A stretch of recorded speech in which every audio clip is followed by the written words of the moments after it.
by b8ta today. And as we all know, October is Breast Cancer Awareness Month, and that runs from October 1st through October 31st. But what we're really excited to really share with you today is a couple of different things. So first and foremost, we have a product partner who has developed a special limited edition collection of products where a portion of those proceeds will actually go towards breast cancer awareness. And on top of that, we have the privilege of having two survivors with us who are also working on behalf of different organizations that make a really wonderful impact towards this initiative. Now, without further ado, let me bring in our first guest. Now, our first guest is Tanya Kowalski. She is the CEO and founder of Silk and Pure. So give me just a second while I'll get her in the feed. Let's go here. Tanya, how are you? Good, thank you. How are you? I am good, thank you. Now, everybody, I had to let you know, behind the scenes, we were having a little bit of technical difficulties, but we always make it work. And Tanya's been a trooper. So, Tanya, thank you so much for joining me today. I'm so very excited to talk about your program. How's your day going? Good, it's going well. Thank you for having me. I'm so excited. Absolutely. So, you are the founder of Silk and Pure, which makes amazing products. I'm a huge fan. My mom is a huge fan. She got a birthday gift yesterday from Silk and Pure. She got a wonderful pillowcase. So, thank you for making awesome products. But Wonderful. today, we're all about this awesome campaign program that you have going on. Can you first share with us what Silk and Pure is? Sure. Silk and Pure was founded basically as a self-care and luxury brand. We found a mulberry silk farm that makes the most pure silk, and we turn it into products like pillowcases, sleep masks, face masks. And because it's so pure, it has all these great benefits. It has anti-aging benefits, hypoallergenic, anti-sleep wrinkles, anti-bedhead. So it has all these awesome properties. And so we came together and we made this line of health and beauty. And it's awesome. I like my mom slept over one night and she slept on my pillowcase and she said, "What is this pillowcase all about?" And so it just worked out that it was 2 weeks prior to her birthday, and so yesterday I gifted her one. So thanks for making great products. Awesome. I know it really is. If you want to spoil someone or pamper someone with a little bit of luxury, it's just the perfect gift. Yeah, no, it really is. Now you have I alluded to this already, but you have this amazing campaign that you just kicked off, and you've created some amazing products for this breast cancer awareness campaign. Can you share a little bit about what that entails? Yeah. Well, basically, Silk and Pure, when we founded the company, we knew we were going to be using our company as a platform to give back. And and one of the things that we're passionate about is breast cancer. My mother-in-law is a two-time survivor of breast cancer, and so when we founded this business, it's a family-owned business. I have three children, and all of them are involved in some way. And so with this, what we're doing is we're giving to back 10% of all of our proceeds this month. I'm getting off the screen to breast cancer awareness. We're giving to American Cancer Society, and also we've partnered with a wonderful organization called Heal, and you'll meet Lauren later. So what we're doing is we've made special edition. I'll show you real quick. Pink silk, and we're donating 10% all month to these wonderful foundations. And one thing I just have to say, being family founded and run, Edna had asked us to possibly donate to 200 survivors in her local area, and my daughter got wind of this, and she's the one that she took it and ran with it. She said, "I Aw. got this, Mom," and she went and she packaged 200 silk items for the Hope Parade that is going on this afternoon. And Oh, that's so awesome. those are the moments as a parent, that you just feel like we're kind of helping to make sure our kids see that the world is a bigger place than just themselves. So that's kind of a neat. So awesome. So she came to you with this idea. Yep.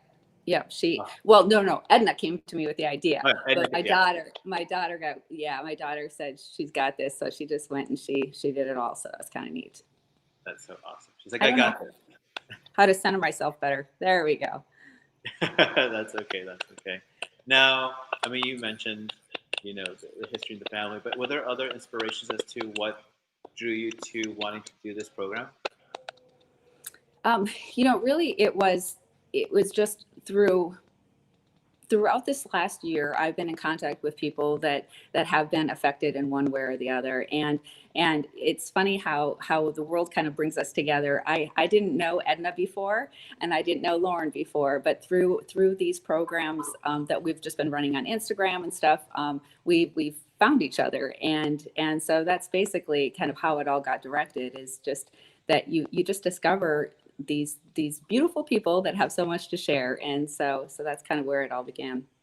That's so awesome. Now, Mm. speaking of Edna, and we also have Lauren here today. We have two very special guests with us, as I mentioned earlier. Now, I'm going to introduce them both for. Why can't I speak today? I'm going to introduce both of them. But first up, let me get this right because I want to make sure I'm doing this justice. So first up, I have Edna Lippy Brown. She is a licensed mental health counselor as well as a committee member for her area's Making Strides Against Cancer virtual walk. And she works on behalf of the American Cancer Society. So let me go ahead and bring in Edna here. Just pop this here. She'll pop in just a second. Edna, how are you? I'm great. Thank you so much for including me today. Yeah, absolutely. Thank you so much for joining us. Now, well, on top of Edna, we also have Lauren Daniels. She is the founder and executive director for an organization called Happily Ever After League. Lauren, thank you so much for joining us as well. How are you? I'm great. Thank you for having me as well. Awesome. So I have to admit to the world that I just met these wonderful ladies a couple days ago. I've known Tanya probably like 1 or 2 months now. It feels like Tanya, but their stories are absolutely amazing, and I'm very, very much captivated by what they're going to share with us today. And I just can't thank you enough for your time because I know you're very busy and have a lot going on. So thank you so much for joining us today. Thank you. Now, Edna, let's start with you. So can you share your story with us and what exactly led to your affiliation with ACS as well as everything else that you're working with? Absolutely. Thank you. So for me, I definitely was aware because American Cancer Society does such a good job with their messaging. Everybody knows October is Breast Cancer Awareness Month. We all know the pink ribbons are going to be everywhere. So I had a general awareness that 1 in 8 women were going to be diagnosed with breast cancer in their life. I understood that there were some risk factors, and I erroneously believed that one of the major ones is family history, when in fact more than 85% of the women who get diagnosed have no family history. So I fell into that category. And I also didn't have any of the other risk factors. So I really didn't feel like I was going to get that diagnosis in my lifetime. I began screenings at the age of 40, which was standard practice. And every year I'd get my mammogram results back saying, hey, everything looks good, but you have some dense tissue that we can't fully examine with this screening. So in 2017, in December, when I went in for my annual screening, thank goodness, the registrar said, you've been flagged, we noticed you have dense tissue. Do you want to sign up for this new exam we have? It's more sensitive. It's a 3D tomosynthesis, 3D mammogram. And I said, sure. At the time, it was a $50 copay for me. I paid it. And thankfully I did, because that's when I was diagnosed.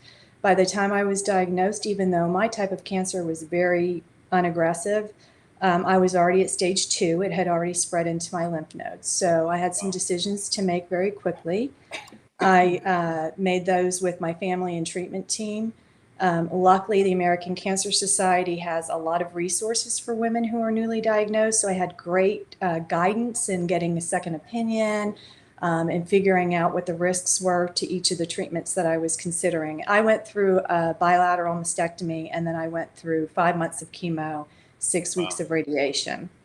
So for me, my treatment wrapped up in October of 2018. October, it was perfect timing. So that's how I started to get involved, because at that time I formulated a team for the Making Strides Against Breast Cancer Walk that's hosted annually by American Cancer Society, and we did fundraising, and it was important to me to beat the drum on the 3D mammogram. That was my message at the time, because if it wasn't for that, I truly believe I probably would have progressed to stage 4 before I was diagnosed. So it's life-changing. to have said yes Yeah. that day to a 3D mammogram. So that's how I got into this. And then I've just sort of taken off from there. Was that when you said yes to that particular mammogram that day? Was it just kind of like, you know what, I'm here, let's do it, or did something feel different versus other times you have gotten it before? It was a little bit of both. It was a very spontaneous decision. I hadn't had any time to consider it, but I knew every year I was getting back those screenings saying we can't fully visualize this tissue.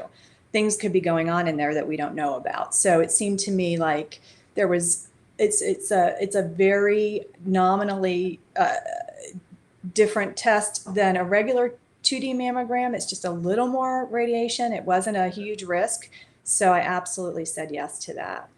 And so that's kind of how I realized, okay, you know, I'm definitely shifting the focus in my career as well now towards serving the breast cancer, the patients in my community, and raising awareness and getting more into advocacy, which is something that's much needed on the national level. Because the reason that we have access to these annual screenings and our insurances have to cover things like annual screenings, reconstruction, all of the things that sort of fell into, you know, a grayer area previously is because we have had advocates that have gone to Capitol Hill and lobbied for those insurance coverages, lobbied for the clinical trials for the treatments that we have now.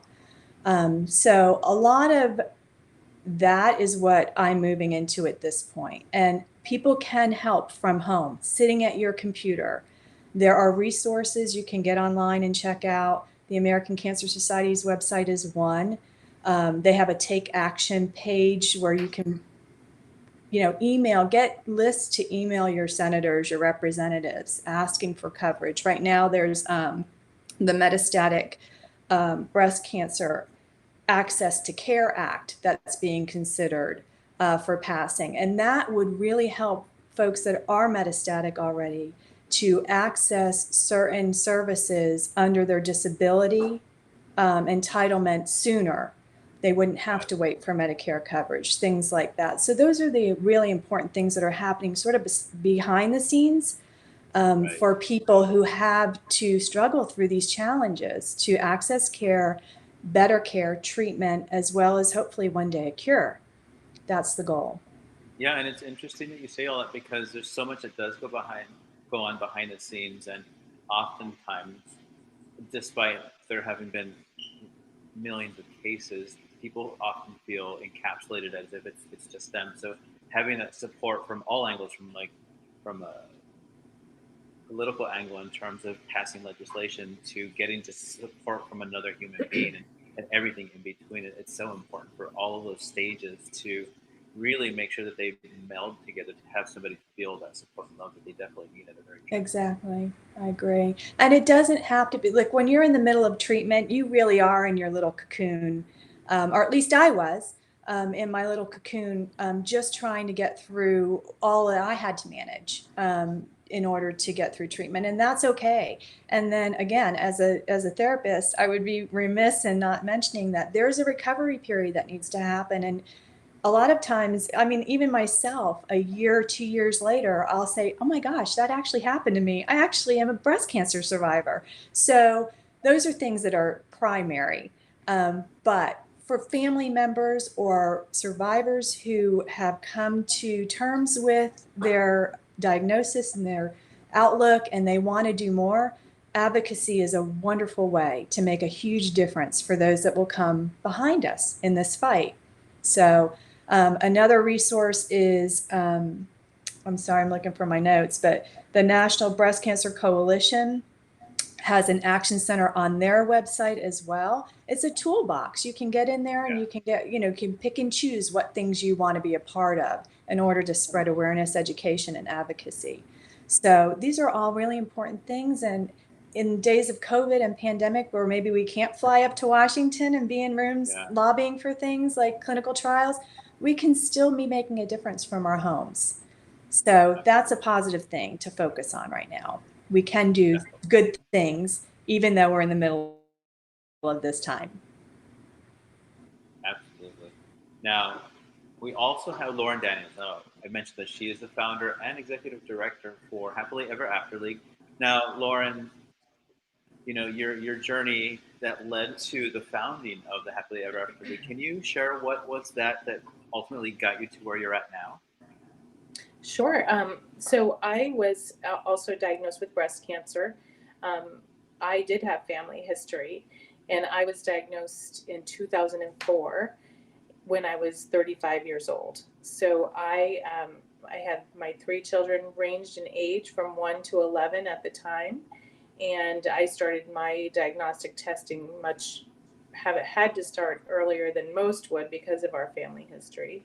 And I too caught my breast cancer with the mammogram after the birth of my youngest daughter, and I they wouldn't pay, the insurance wouldn't cover it at the time because I had one baseline at 30, and then at 35, they said, at the time they were saying that they generally recommend starting at 40, even though I had family history. So I wound up paying $90 in 2004, which thank goodness I did, and Yeah. caught my cancer very early. But after just cancer, obviously, any type is not welcome at any stage in your life. But I felt like being a mom, especially a young mom having young children, that I was so fortunate for such an amazing support system that I just wanted to, 6 months into my recovery, I wanted to pass it along to others, and started the Happily Ever After League, which supports mothers through cancer recovery. Yeah, absolutely. Now, how long has Happily Ever After League been around? And uh, I want to ask, what are you so far? What are you most proud of since founding? Well, so my oldest, my 1 year old at the time is going to be 18 now, and so the organization is always just a little bit as a year younger than Gracie. So we've been doing this for almost 17 years now, So and awesome. um, and so we give a one-time financial grant, which is very hopeful and helpful. And then in 2007, we opened up our healing house, which is a little bit more with programs to help with support. We have a food pantry and that type of thing. And Oh, wow. we get lots of notes back. Obviously, I'm very there, some of the treatment that we've helped to pay for has been life changing. Like somebody who is without insurance, who can't afford to get her port for chemotherapy, and like that literally paid for her lifeline to fight her Wow. battle for cancer. But one of the other things that really means a lot to me is when the volunteers come out, and you can tell, even especially the young adults that come, and you can tell when they just get it and it clicks and sinks in with them, that they get a servant's heart, where they really feel they and made a difference. And you can't explain it to anybody, but you have Yeah. to, if you're there in person and get that feeling, it could be carry with you for a lifetime. Yeah, it's amazing. I mean, to think about what you did to create this organization, because it's a lot of work on top of everything you were going through, being a Yes. mom, and all of these things that you're going through. To do is, I don't even have words. I mean, I was always, we were always very active in our community. My husband would coach T-ball. I was on the PTO board. So I feel like we just knew enough to be dangerous. Like I just had too much confidence thinking I could just go start up a nonprofit. But I mean, here we are still, rolling along. Yeah, And I always say, it takes a village. I sometimes feel like I can only take credit for the idea because so many people really came together to just donate time and money and create programs and make it happen.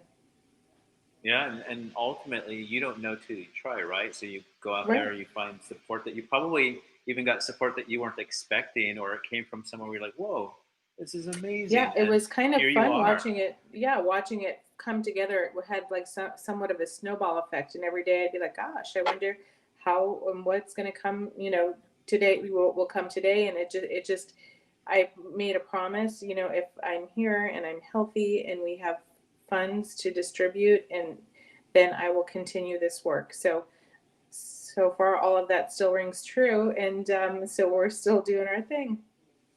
I love that so much. Yeah, it really has been a great gift for me. I know now why because at first I asked why like different, a little different than Edna. It wasn't like she was like, oh, wouldn't expect to get it. For me, I had family history, so I thought, well, it's not the furthest from my imagination. There's a possibility that I will get this in my lifetime.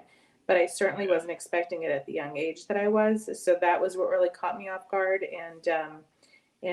so just pushed through to make a difference for others. And it. I know now the answer is I feel that I I was meant to get breast cancer because it brought me to my life's work. That's amazing. Thank you. So I'm going to shift gears a little bit. And Tanya, I wanted to ask you, you know, and now meeting Lauren and obviously Edna, what, how did you decide to go to work with these two different organizations? Like I was saying before, it just unfolded, didn't it? It was just, I'd worked with Edna a little bit, with a nonprofit partner that we're working with for youth and mental health. And then it unfolded further that Edna is actually a survivor. And so then we just became friends that way. And Lauren is same thing. I was really friends more with her sister, through Instagram. She's a pharmacist and wrote a book called Tiny Changes that Lauren also wrote.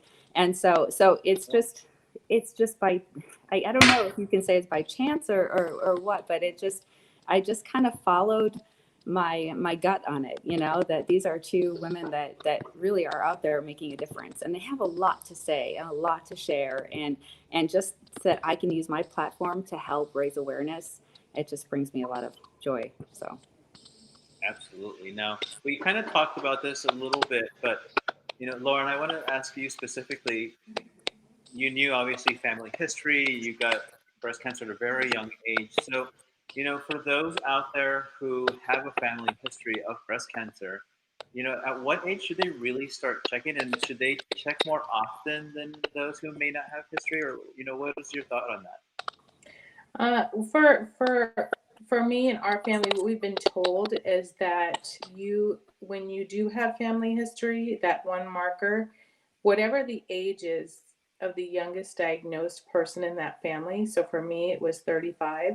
So my oldest daughter has already had to start her diagnostic testing. She started hers at 25. So they say Wow. 10 years younger than the youngest diagnosed member of the family.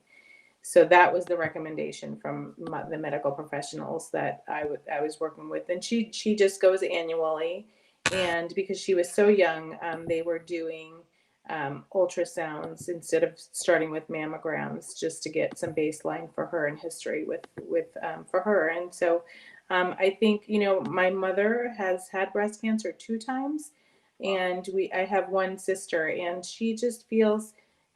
She goes once a year, and she's proactive in checking herself, and also, going for her diagnostic testing, and then just trying to do some prevention, and not trying to live in fear. Just because we both have had it, does that mean that she necessarily will? So, but yeah, just that is the thing. It is scary to hear how young the age is that somebody would need to start. But you should welcome that news, to know that there are the tests, like Edna said, to have that 3D testing. I mean, that was a life-saving probably for her. And so we should, the time that we live in, is a good time to be able to catch these things early. That's the best ticket for survival. Now, Edna, you mentioned you had no family history, so my guess is, I think the typical age to say is to get your first check at 40. Am I correct?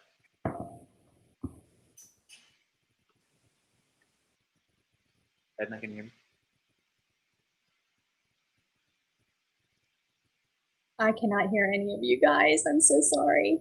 No, that's okay. Edna, can you hear me now?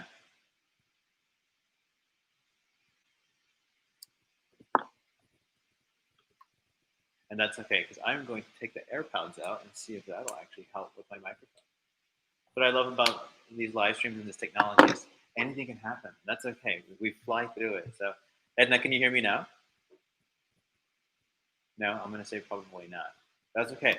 Now, Lauren, so with obviously, I'll pose the question to you. If there is no family history, the idea is that you go at the age of 40, correct?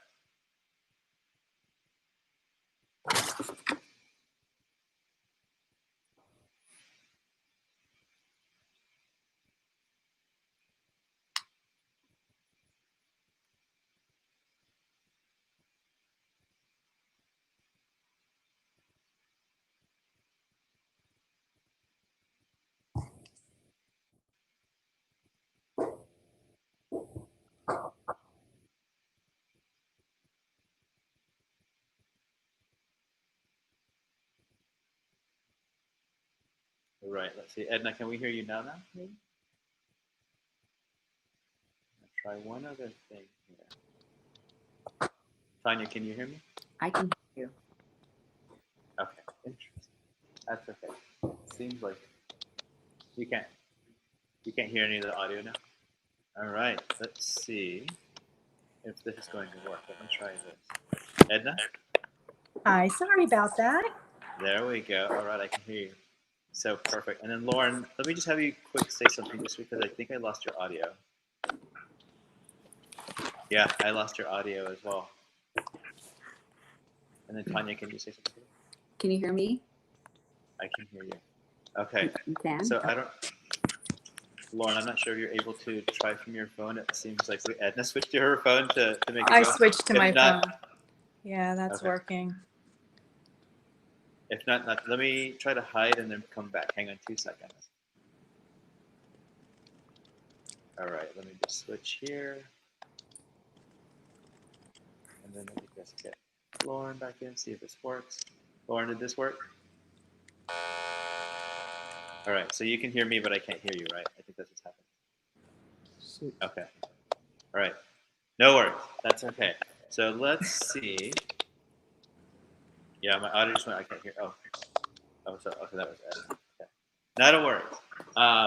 But yeah, so I mean, obviously, again, Breast Cancer Awareness Month is in the month of October, and we have wanted to make sure that we talked about this program because it's incredibly important to us, and the fact that Tanya has done a really nice job of creating some product that helps to help spread awareness and also donations to breast cancer awareness programs. And so today we're here with Edna, who is on behalf of the American Cancer Society. We have Lauren, who's on behalf of Happily Ever After League. So everybody, thank you so much for joining me. We're having a couple of audio issues right now, which is okay because this is the way it all works out. When it's live, it makes it a little bit more real and more fun. So not that big a deal. Now, Lauren, I am going to say goodbye to you because it sounds like we're having some issues, but that's okay. I'll be able to talk about the Happily Ever After League at the end, so I'll be able to get some more word out. So, Lauren, thank you so much for joining. All right. Okay, now let's see if this works. All right, Edna, let's see if I can make sure I can hear you. Okay. And Can you hear me okay? I can hear you okay. Tanya, how are you? Can you hear me? Okay, there we go. Hello. All right, perfect. So we just have a couple of questions just to wrap up. So, we wanted to, Edna, you talked about shifting your focus. So obviously, as a licensed mental health counselor, you talked about how I think in your previous life, if you will, you work mostly with children and like moms and stuff like that, and then you've transitioned to survivors and even those going through the process. Can you talk a little bit about that and what that's really helped to like pivot and provide that support? Yeah, so for me, I did work primarily with families, children and families who are at risk.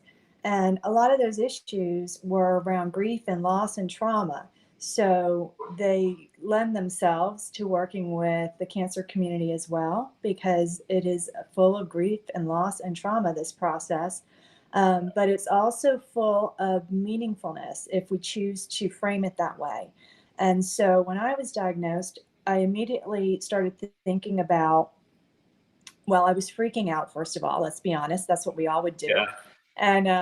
And so, but once I settled in and realized, okay, I have a task in front of me and a challenge in front of me, I started to think about, what is this going to mean?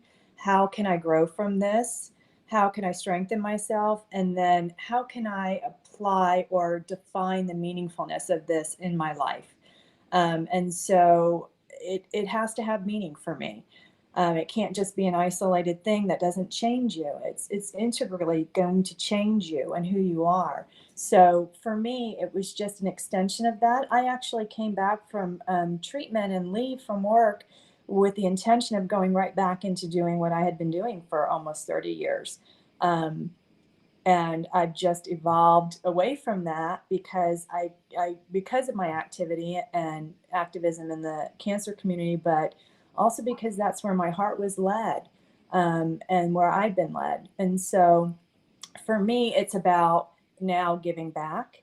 And I'm also healing myself through this work, because it does give us a locus of internal control. There are things that we can be doing to make things better in our world. And so that's something that's really important to me too. So I think that I'll be doing this work for a long time. And I think that this will be the focus for me from this point forward. I hope to make a difference, a positive difference. And that's all any of us can hope for. Yeah, no, absolutely.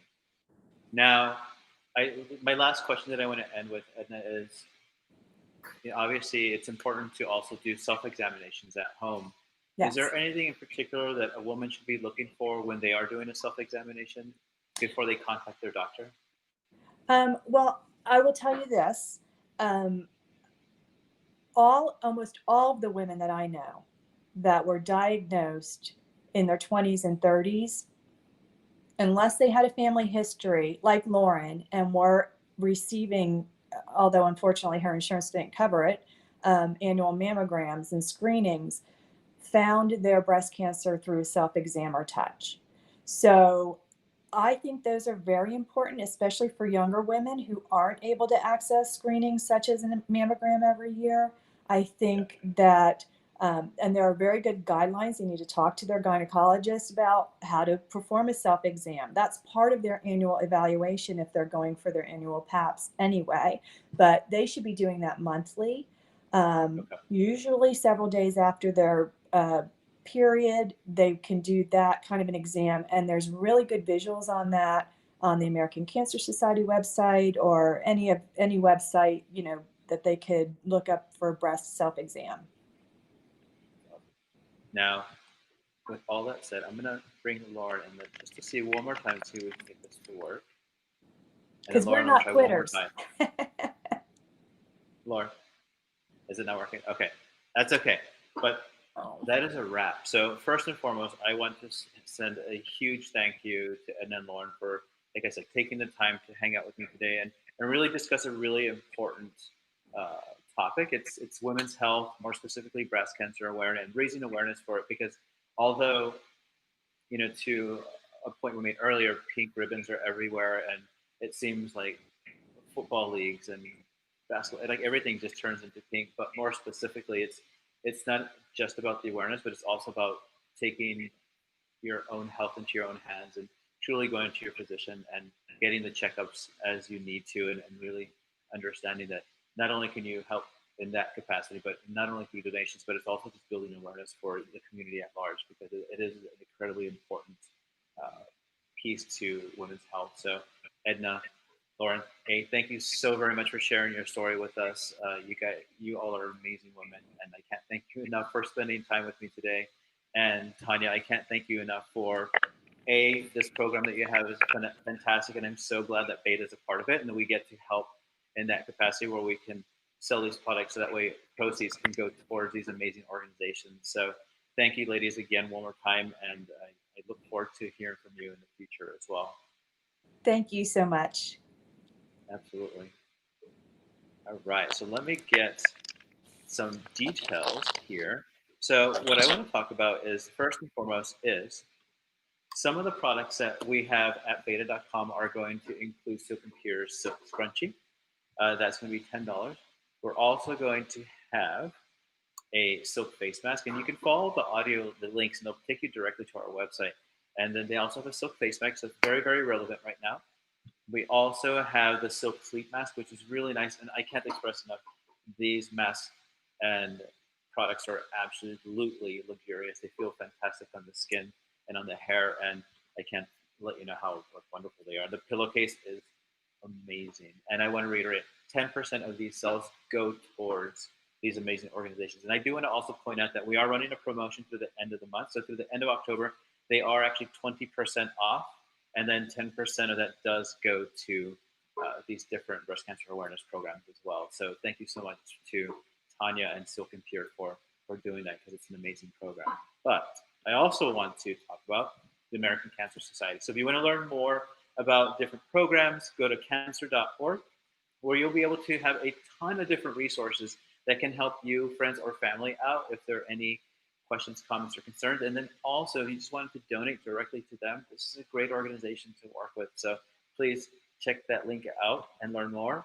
And then also, the National Breast Cancer Coalition is another wonderful resource for anybody who is either currently going through therapy for breast cancer, or for anybody who wants to learn more about a different organization, how they can help and support. And then last but certainly not least, the Happily Ever After League. And again, the link is there. So if there's any information that you want to learn about any of these wonderful organizations, go ahead and click on the link and it'll take you directly there. But these are just 2 or 3 of the organizations that Silk and Pure is working with to help make sure that we're helping to fight the good fight. Now, my name is Domingo, and this was a very special edition of Go Live by b8ta. We were able to talk about breast cancer awareness and really talk about the importance of women's health. But until next time, have yourself a great day and stay safe out there.